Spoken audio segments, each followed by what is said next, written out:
दोस्तों, इस वीडियो को हर उस इंसान को देखना चाहिए जिसकी शादी हो गई है या फिर शादी होने वाली है। चाहे फिर वो माँ हो या बेटी हो, पिता हो या बेटा हो, सास हो या बहू हो, हर उस इंसान को देखना चाहिए जो अपने घर में सुख शांति चाहते हैं।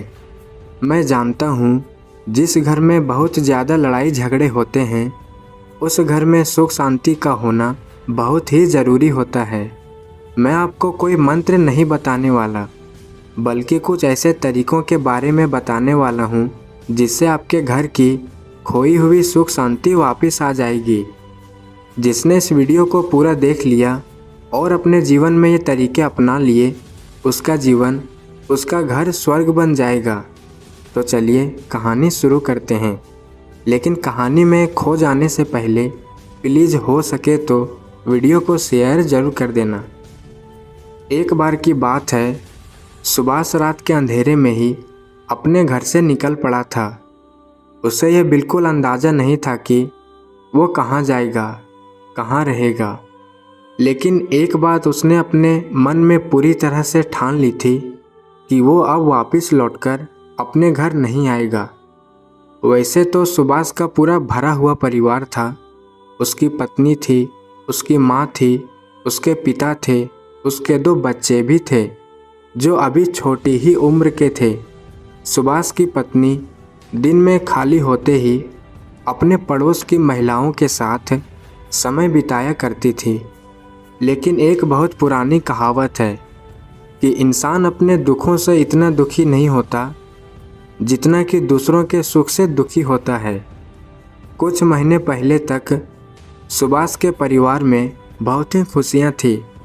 सुभाष की पत्नी अपनी सास की बहुत ही इज्जत करती थी। वह किसी भी काम को मना नहीं करती थी। लेकिन पड़ोस की महिलाओं को यह बात गवारा नहीं था कि उनका परिवार खुशी से अपना जीवन जी रहा है। इसलिए बातों ही बातों में बड़ी चालाकी के साथ उन्होंने सुभाष की पत्नी के कान भरने शुरू कर दिए। एक औरत ने कहा कि आजकल की सास पता नहीं कैसी होती है, सब काम अपनी बहू से ही कराना चाहती है, कोई खुद काम करने को राजी ही नहीं होती।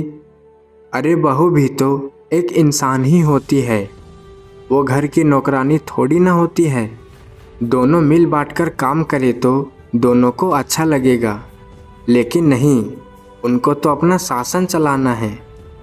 इस पर दूसरी औरत कहती है कि मैंने तो अपनी सास से साफ साफ कह दिया था, अगर साथ में काम करोगी तभी मैं काम करूँगा। यह सुनकर पहली वाली औरत कहती है कि देखो, अगर अपना पति अपने मुट्ठी में है तो कोई समस्या नहीं होती, लेकिन अगर तुम्हारा पति ही तुम्हारे साथ नहीं होगा तो तुम क्या बोलोगी अपनी सास को। ऐसी ही बातें धीरे धीरे सुभाष की पत्नी के दिमाग में घर कर गई। अब जब भी सुभाष काम करके वापस अपने घर लौटता तो उसकी पत्नी छोटी छोटी बातों के लिए अपनी सास की शिकायत अपने पति से करने लगी थी। और इसी तरह घर में अशांति बढ़ती चली गई। और एक दिन फिर ऐसा भी आया जब सुभाष को अपना घर छोड़ना पड़ा। आज की रात सुभाष की आंखों में नींद नहीं थी। वो अपना घर पीछे छोड़कर आ चुका था। साथ ही वो पीछे छोड़ चुका था अपने परिवार को, अपने बच्चों को, अपने माता पिता को। दूसरी तरफ सुभाष की पत्नी को भी बहुत पछतावा हो रहा था। उसे अपने गलती के एहसास होने लगा था। लेकिन कोई क्या कर सकता है, जब चिड़ियाँ चुन गई पूरा खेत। अब उसके पास पछतावे के अलावा कोई विकल्प भी नहीं था। और लेकिन सुभाष के परिवार को ये डर भी सता रहा था कि कहीं सुभाष आत्महत्या ना कर ले। अगर ऐसा हुआ तो वो लोग अपने आप को कभी माफ़ नहीं कर पाएंगे। अंधेरे रास्ते में चलते चलते सुभाष को दूर खेतों में एक कुटिया में थोड़ी सी रोशनी दिखाई दी। सुभाष उस कुटिया के तरफ चल दिया। उसने सोचा कि आज रात में यहीं पर काट लेता हूँ, कल सुबह सोचूंगा कि आगे मुझे क्या करना है। जब वो उस कुटिया के पास पहुंचा तो देखा कि वहां पर एक सन्यासी ध्यान कर रहा था। सुभाष कुटिया के बाहर ही बैठकर उस सन्यासी को ध्यान करते हुए देख रहा था। उसके मन में विचार आ रहे थे कि एक सन्यासी का जीवन कितना अच्छा जीवन होता है। किसी से कोई लेना देना नहीं, कोई परिवार नहीं, बस भक्ति, ध्यान और यही उनका संसार होता है। कुछ देर बाद जब सन्यासी अपने ध्यान से बाहर आए तो उन्होंने कुटिया के बाहर सुभाष को बैठा हुआ देखा। उन्होंने सुभाष को अंदर आने का इशारा करते हुए कहा कि बच्चा, बाहर तो बहुत सर्दी है, तुम कुटिया के अंदर आ सकते हो। इसके बाद जब दोनों की बातें होने लगी तो सुभाष ने अपनी पूरी स्थिति उस सन्यासी को बताया। सुभाष ने यह भी बताया कि अब मैं खुद सन्यासी होना चाहता हूँ, इसलिए अगर आप हमें दिशा दे सकते हैं तो मैं आपके पास रहकर ही ध्यान का अभ्यास करना चाहता हूँ। सन्यासी ने उसे समझाते हुए कहा कि बच्चा, अभी तो तुम गुस्से में हो और गुस्से में लिया हुआ कोई भी फैसला अच्छा नहीं होता, इसलिए पहले तुम अपने मन को शांत होने दो। उसके बाद भी अगर तुम्हारी यही इच्छा रही तो मैं तुम्हें दीक्षित कर दूंगा।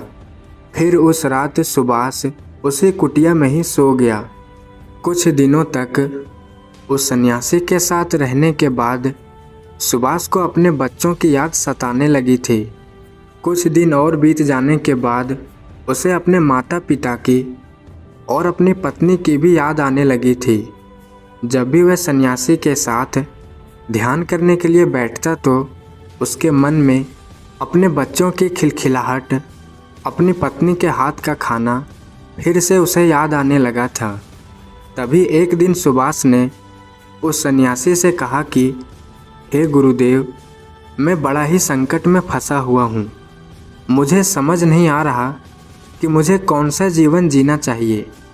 एक तरफ मैं अपने परिवार को त्याग चुका हूँ तो दूसरी तरफ मुझे उनकी याद सताती है, लेकिन उस घर में जाने का मेरा मन नहीं करता, क्योंकि घर में लड़ाई झगड़े से परेशान होकर ही तो मैंने अपना घर त्यागा था। अगर घर में सुख शांति रहे तो यह ध्यान का अभ्यास तो मैं अपने घर पर रहकर भी कर सकता हूँ, लेकिन घर में सुख शांति किस प्रकार स्थापित होगी, इसका कोई भी तरीका हमें पता नहीं है। अगर आप मुझे कोई सलाह दे सकें तो शायद मेरे घर में सुख शांति फिर से लौट आए। इस पर उस सन्यासी ने सुभाष को समझाते हुए कहा कि बच्चा, अगर तुम कुछ नियमों का पालन पूरा करते हो, कुछ बातों को अच्छे से समझ लेते हो, तो घर की सुख शांति तुम्हारे हाथों में ही होंगी। जाने अनजाने हम खुद ही अपने परिवार में अशांति पैदा कर देते हैं और इसका हमें एहसास भी नहीं होता। बच्चा, सबसे पहला और सबसे ज़रूरी नियम जो है वो ये है कि अपना खून अपना ही खून होता है। चाहे तुम्हारी किसी से भी कितने भी अच्छी दोस्ती क्यों ना हो, चाहे तुम्हारा कोई रिश्तेदार ही क्यों ना हो, लेकिन अपने परिवार वालों की बातों से ज़्यादा महत्व दूसरों को कभी मत देना। जब परिवार के सदस्यों को इस बात का एहसास होता है कि ये आदमी हमसे ज़्यादा दूसरे लोगों को महत्व देता है, तो आप अपनी इज्जत खुद ही अपने परिवार के सामने कम करवा लेते हैं। इसी से परिवार में फूट पड़ने लग जाती है। आगे से वो भी आपकी बातों को ज़्यादा महत्व नहीं देगा और यहीं से परिवार के सदस्यों के बीच आपसी दूरी होने लग जाती है, जिसका फ़ायदा बाहर के लोग उठाते हैं। दूसरा नियम जो दिमाग में रखने का होता है वो यही है कि जब भी परिवार के सदस्यों में कोई आपसी मतभेद पैदा हो जाते हैं तो उसे बात करके सुलझाने का प्रयास करो। अगर कोई बुरी लगी हुई बात परिवार का कोई सदस्य अपने मन में रख लेता है तो वो बात दीमक की तरह हमारे परिवार के सुख शांति को खाने लगती है। इसलिए कैसी भी बात क्यों ना हो, कितनी भी बड़ी गलती क्यों न हो जाए, अपने परिवार के सामने उनके साथ बैठकर उस बात को सुलझाने का प्रयास करो। अपने मन में उसे दबाकर मत रखो। अक्सर जब कोई आदमी गलती करता है तो वो उस गलती को छुपाकर रखना चाहता है ताकि उसे हर बार वो गलती दोहराने का मौका मिल सके। लेकिन समझने की बात ये होती है कि अगर आप अपने गलती को दबा कर रखते हैं तो आप बार बार गलती करते जाएंगे और वही गलती आपके परिवार में अशांति का कारण बन जाएगी। और हाँ, परिवार के किसी भी मुद्दे को सुलझाने के लिए बाहर के लोगों की सहायता लेने की कोई ज़रूरत नहीं है। अपने परिवार के मुखिया के साथ बैठकर उस बात को खुद से ही सुलझाने का प्रयास करो। तीसरे नियम समझने के लिए तुम्हें यह समझना होगा कि घर में सबसे ज़्यादा शांति इसी कारण से पैदा होते हैं कि घर में सबसे ज़्यादा शांति का कारण बहू और सास के मतभेद होते हैं। अगर बहू अपनी सास को माँ के समान और सास अपनी बहू को बेटी के समान देखे तो ये मतभेद बहुत हद तक कम हो जाते हैं। उस सन्यासी ने सुभाष को संबोधित करते हुए कहा कि अगर तुम अपनी पत्नी का पक्ष लेते हो तो अपनी माँ की तरफ से बुरे हो जाओगे, और वही अगर अपनी माँ का पक्ष लेते हो तो अपनी पत्नी की तरफ से बुरे हो जाओगे। कभी भी घर के मतभेद से आदमी को हमेशा दूर ही रहना चाहिए। कम से कम हफ्ते में एक बार सारे परिवार के सदस्यों को आपस में बैठाकर उनसे बातचीत करनी चाहिए। जो भी समस्या परिवार में चल रही है खुलकर आपस में चर्चा होनी चाहिए, और जो भी सदस्य घर का मुखिया निर्धारित किया गया है उसकी बातों को सभी को मानना चाहिए। जिस तरह एक देश को अच्छे से चलाने के लिए एक नेता की ज़रूरत होती है, इसी तरह एक परिवार को भी अच्छे से चलाने के लिए एक अच्छे मुखिया की ज़रूरत होती है। अगर देश गलत नेता के हाथों में चला गया तो देश बर्बाद हो जाता है, और इसी प्रकार अगर परिवार गलत मुखिया के हाथों में चला जाए तो परिवार भी अशांत हो जाता है। इसलिए मुखिया उसे चुनो जो खुद के मदद से परे हो, जो सिर्फ अपने आप की नहीं बल्कि पूरे परिवार की सोचता हो। अगर हम आज से 50-60 साल पहले की बात करते हैं तो उस समय सभी भाई आपस में मिलकर सही तरीके से रहा करते थे, क्योंकि सब लोग एक मुखिया की बात मानते थे, उसे मुखिया समझते थे, उसकी इज्जत करते थे।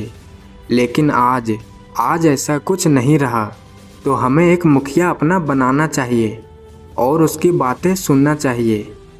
चौथा नियम यह है कि अपने परिवार का रहस्य किसी को मत बताना।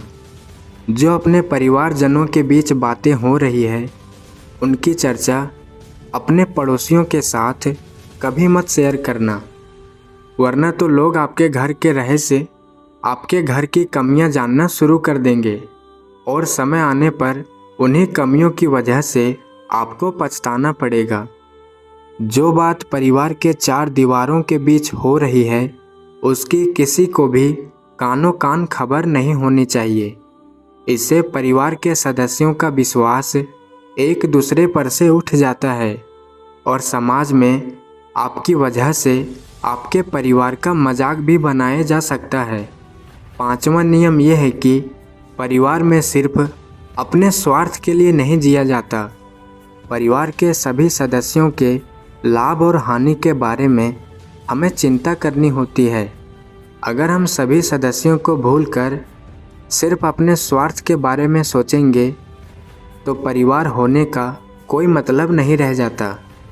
चाहे परिवार के किसी सदस्य से कोई गलती ही क्यों ना हो जाए, पर परिवार वही होता है जो उसका साथ देता है, क्योंकि ज्ञान और भाषण तो सभी दे सकते हैं, लेकिन परिवार वही होता है जो गलती होने पर भी अपने परिवार के सदस्यों का साथ नहीं छोड़ता। 6ठा नियम यह है कि परिवार के सभी सदस्यों को मिलजुल कर रहना चाहिए। किसी एक सदस्य को दास या फिर नौकर नहीं समझना चाहिए। हम सबका फर्ज होता है कि हम मिलजुल कर काम करें। अगर एक आदमी कमाता है, दूसरा बैठकर खाता है, तो ऐसा बहुत दिनों तक नहीं चल पाएगा। गाड़ी तभी सही तरीके से चल सकती है जब उसके सभी पहिए बराबर काम कर रहे हो, वरना तो गाड़ी पलट जाएगी। इस तरह परिवार के जब सब सदस्य मिलजुल कर काम करते हैं तो एक दूसरे के लिए प्रेम बढ़ता है, एक दूसरे के लिए इज्जत बढ़ती है, एक दूसरे के करीब आते हैं। लेकिन जब एक सदस्य पर ही सारा काम डाल दिया जाता है तो वो अपने आप को उस घर का नौकर समझने लगता है और सभी की इज्जत उसकी नज़रों में कम होने लगती है। और यही बात सास और बहू पर भी लागू होती है। बहू के आते ही सास समझने लगती है कि अब तो मुझे काम करने की कोई आवश्यकता नहीं है। लेकिन ऐसा नहीं सोचना चाहिए। भले ही आप अपनी बहू जितना काम ना करें, लेकिन उसके काम में आप कुछ तो हाथ बटा सकते हैं। अगर आपकी बेटी होती तो आप उसके साथ काम कर रही होती। और यही बात बहू पर भी लागू होती है कि सास की बातें माने, उसे अपनी माँ की तरह समझे और प्यार से काम करे। और फिर सन्यासी ने सुभाष को समझाते हुए कहा कि वापस अपने घर लौट जाओ।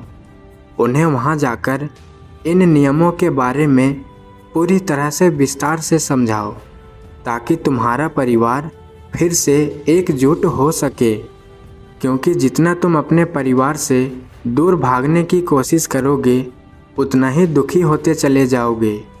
परिवार के साथ रहकर उन समस्याओं को सुलझाना ही असली ग्रस्त जीवन होता है। घर से भाग जाना, उनसे दुखी होकर सन्यासी बन जाना, वो सन्यास जीवन नहीं होता है। सन्यासी तब बना जाता है जब परिवार खुशी खुशी तुम्हें सन्यासी बनने के लिए मंजूरी दे देता है। और इसी के साथ उस सन्यासी ने सुभाष को उसके घर वापस रवाना कर दिया। तो दोस्तों, वीडियो कैसी लगी कमेंट करके ज़रूर बताना। वीडियो अच्छी लगी हो तो वीडियो को लाइक और चैनल को सब्सक्राइब करके बेल नोटिफिकेशन ऑल पर ज़रूर सेट कर लें। फिर मिलेंगे कोई अच्छी सी कहानी लेकर। तब तक के लिए आप अपना ख्याल रखें।